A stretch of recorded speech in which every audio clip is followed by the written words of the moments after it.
I bet that you are sitting there thinking, Luke, this isn't Knights of the Old Republic, and you're right. But I felt like changing it up a little and covering a topic that I've never done before. Because I just thought to myself that I need to do something different for my own sanity because I've made nothing but KOTOR content over the past couple of months. And after much deliberation, this brought me to everybody's favourite secret assassin, Starkiller. I was around 12 years old when I played The Force Unleashed for the first time, and I do remember it blowing my mind. I had played many Star Wars games at this point. Hell, I had played my favourite Star Wars game of all time, and it still is, KOTOR 2, and yet the feeling that The Force Unleashed gave me was quite unparalleled. The grandeur of it, the sheer scale, the utter chaos that you could create was simply amazing. And I think that there is no more of an iconic moment than when you control Starkiller on Raxus Prime, and he pulls the Star Destroyer out of the sky using nothing but the Force.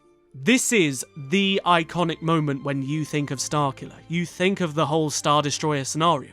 And whenever people like to discuss Starkiller as a character and his power within the Star Wars universe, it is always this specific thing that is brought up. Whenever people talk about Starkiller, they will say, well, the Star Destroyer was just sitting in the sky menacingly and he yanked it out of the sky and it was quite simply one of the best things a Force user has ever done in Star Wars, and so that must mean he's just one of the most powerful characters ever. Not quite. And it does frustrate me a tiny bit because Starkiller has done more important things than what he does here, and the truth is this entire scene is misconstrued by what the game provides visually. But what if I told you that Starkiller didn't actually pull the Star Destroyer out of the sky, and that it's a huge misconception with the character himself? The whole purpose of The Force Unleashed as a video game was to give you that feeling of being this unstoppable Force-using machine, and being able to use this power to cause utter devastation in a way that you wanted to. But when it came to storytelling, it didn't really consider the implications of what this meant. The game just went all out to make you feel good. And the thing is with The Force Unleashed specifically is that it was George Lucas approved to the point where he actually encouraged the developers to make it. They went about making a story synopsis with George Lucas's guidance in terms of relationships between certain characters, and explicitly the relationship between Darth Vader and a potential secret apprentice. And the story group at the time worked around the clock to make sure that this fit within the vision. If we compare this to something like, say, the Old Republic, where you have Sith Lords eating planets, these games were not George Lucas approved in the sense that they tried to fit within a certain vision and narrative. They just wanted to provide something completely new in the Star Wars universe, and so they went out of their way to amp things up a little bit. The Force Unleashed, on the other hand, specifically was a story that was supposed to slot in between Revenge of the Sith and A New Hope. So the idea of Starkiller literally pulling a Star Destroyer against its own engine power out of the sky wouldn't really make sense within George Lucas's vision of the 6 movies. Otherwise, we'd be asking ourselves, why didn't Anakin pull down entire starships? Why didn't the Jedi literally blow up entire droid armies with a single thought? Not looking at you, Mace Windu, in 2003 Clone Wars. It just wouldn't really make sense. So what they did is they actually kind of went and retconned the game in a way.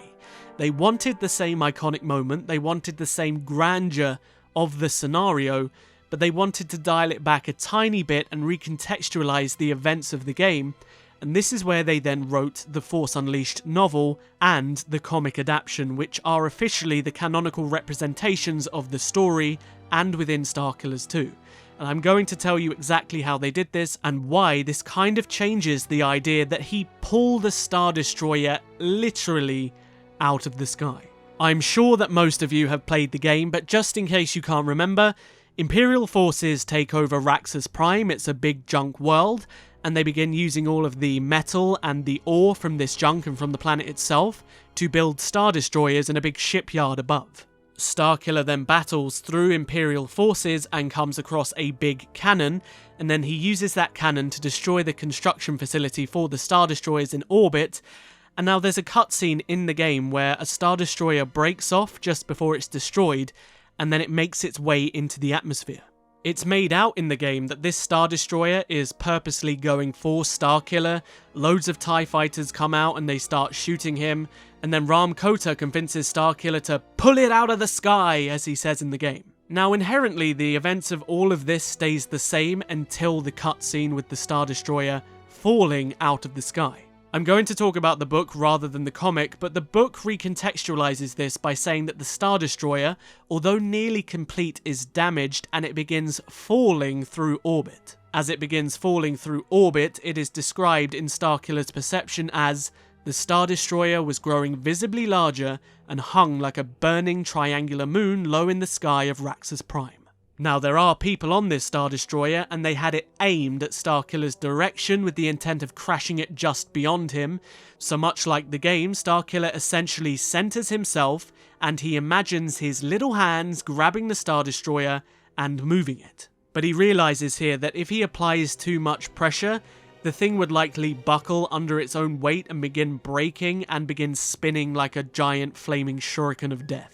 He basically realizes that this is going to be more dangerous than the thing crashing as a whole, so what he does here in this situation, which I think is more impressive than pulling it out of the sky, is that he essentially keeps it stable. He couldn't slow it down, he couldn't stop the speed and the descent, and there's no way he could have risked actually pushing it or even trying to push it lest it break apart and turn into this spinning death bomb and at the same time risk killing himself and Juno. Additionally, the TIE fighters that are attacking you in the game, well, in the book they're not really doing the same thing. What they're doing is they're trying to escape from the falling Star Destroyer.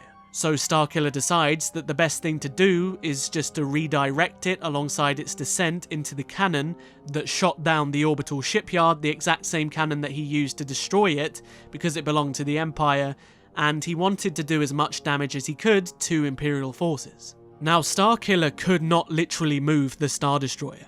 If he wanted to rip it out of the sky and move it in a very specific direction that he wanted it to go, he would have done this. But all he could do was slightly redirect its course, and this is what he does. He redirects the course of the Star Destroyer into the cannon. However, this takes a ridiculous amount out of him, even just to redirect it, to the point where he was actually thinking about becoming one with the Force in this moment, if that was even possible. As it's quoted, "The edges of his vision faded to black. Light and dark swirls spun around him wraith-like. He felt momentarily faint and wondered if it was possible to dissolve into the Force." After this, he has some inner dialogue, and then he has his anime main protagonist moment, and he gives the Star Destroyer one slight redirection, and it crashes into the cannon, and he is almost killed in the resulting explosion, with hundreds if not millions of tons of debris all flying around. But la-di-da, Starkiller manages to survive this, as does Juno and Kota, and the day is saved.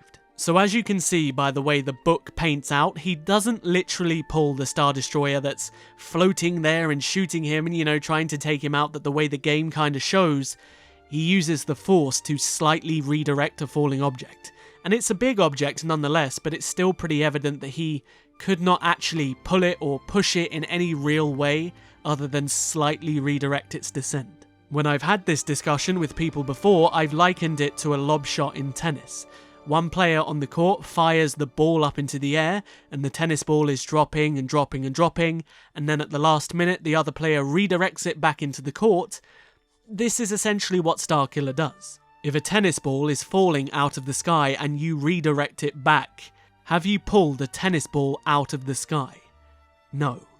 Even if we were to take this analogy and say that the tennis racket was the Force instead, you've still just redirected the tennis ball. You haven't literally pulled it out of the sky.